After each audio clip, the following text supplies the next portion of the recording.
Ladies and gentlemen, it's time for Pyne v Alba!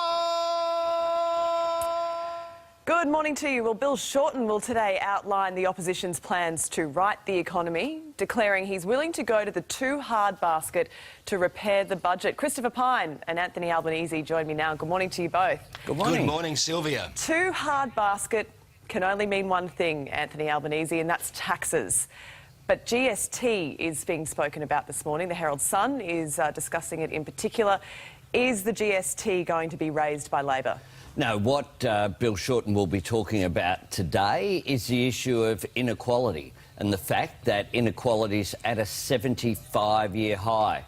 The fact that whilst PAYE taxpayers are paying a disproportionate share of the tax take, a whole lot of corporations and indeed individuals are able to evade paying their fair share of tax. So we want to open up the discussion about fairness in the system.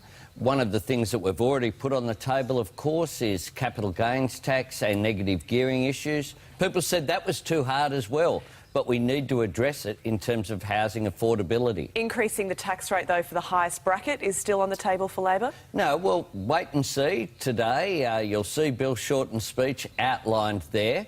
But clearly issues like housing affordability need to be addressed.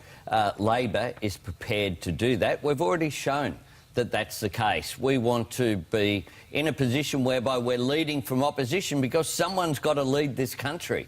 OK, Christopher, a warning from the PM meantime this morning in the papers around rate rises. How soon do you think we can expect to see the first rise? Well, Sylvia, what we found out this week is two things. We found out that Bill Shorten wants to increase the GST, increase taxes on housing, increase taxes on individuals, increase spending. Now, this is no formula for economic reform in Australia. We've also found out that if Kevin Rudd had remained Prime Minister, he would have reopened the people smugglers business model and brought everybody from Manus Island and Nauru to Australia to be processed and live in Australia. So we've got major splits in the Labor Party. They believe in a tax and spend budget, which we can't afford, and that will push up interest rates in Australia. And they also believe in reopening the people smugglers model. And next week there's the National Conference. The left from New South Wales, Anthony Albanese's faction, wants to pass motions to stop the turnbacks policy and bring everybody from Manus Island and Nauru to Australia. So they've got real problems. I hate to break it to you, Christopher, but the National Conference is in July 2018. Well, it might be a state conference then, but answer the question. Well away from the point anyway. If I can bring you back to the question, Christopher, around interest rates, the PM is asking for the banks to show compassion to customers when things get tough and when rates start to rise and they can't repay their mortgages. Do you really, honestly, expect the banks to listen to the PM after Scott Morrison picked a fight with them?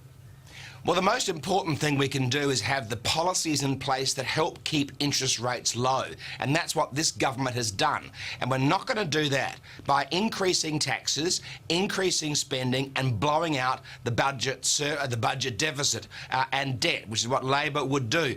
Bill Shorten believes that he can win an election by throwing money at every interest group in Australia. That's old politics. What the Australian public want is good, stable government that delivers low interest rates, growing employment, as we saw yesterday, more good economic figures in Australia. We're seeing higher growth in employment, we're seeing higher growth in the economy, and that's because we're getting the economic fundamentals right. Well, they do want good, stable government, but they're not getting it from this mob. Right. They have a conference on the weekend where Tony Abbott is going to try to roll Malcolm Turnbull. They have people being paid to go along, getting their fees paid by Tony Abbott's FEC.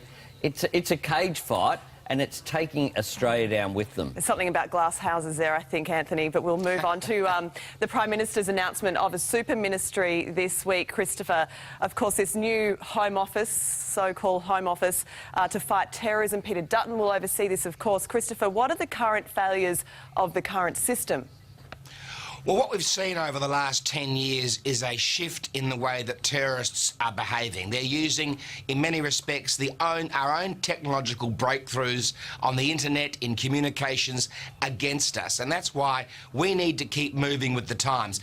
This, of course, is a policy that Labor adopted 16 years ago when Kim Beazley was the leader of the Labor Party. And it surprises me that Bill Shorten and his team haven't been able to come to a support for this policy this week. But what we want to do is make sure that our excellent agencies and security apparatus are even better, bringing them together under the same umbrella in a Home Affairs Department, we believe will give us the heft that we need to keep protecting Australians from terrorism, from threats at home and abroad, and I think it's a very, very sensible move. All right, we are running out of time. Just quickly, Christopher, the PM told Carl earlier this week that he catches up with Tony Abbott, quote, irregularly. It makes me wonder, when did you last speak with Mr Abbott? Well, in fact, the last parliamentary sitting fortnight I spoke with Mr Abbott, because I'm friends with everybody on our side of politics, Sylvia. The question is, how often does How often does Albo speak to Bill Shorten? He doesn't How speak. often does Albo speak to Bill? Albo gave a speech this week. Albo gave a speech this week, which is the opposite to Bill Shorten's playbook, which is all about how negative politics was out. And Albo, of course, is well on his way to campaign against Bill Shorten. All right, well, you're officially out of favour, Christopher, with our executive producer, because you just spoke well beyond our time limit. But He does that. It's the greed that defines the Liberal Party. Can we finish off on it? We're talking about love this morning. Can we just say the three little words to one another this morning, just to set the tone? Oh, no, that's just not going to happen. Come on. That's just not going to happen.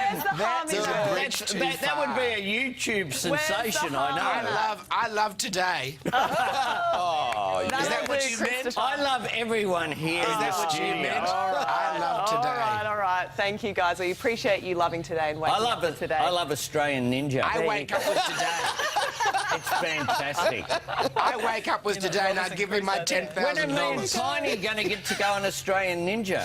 Yeah. Would be sensational. Yeah, good idea. As a comedy segment. All right, that's happening. Don't worry about that. Love is all around this morning, Carl. All around. That is something the world needs to see. Christopher Pyne doing Australian Ninja. Wow. You wouldn't last 5 minutes with me, Carl. I know. Well, we love.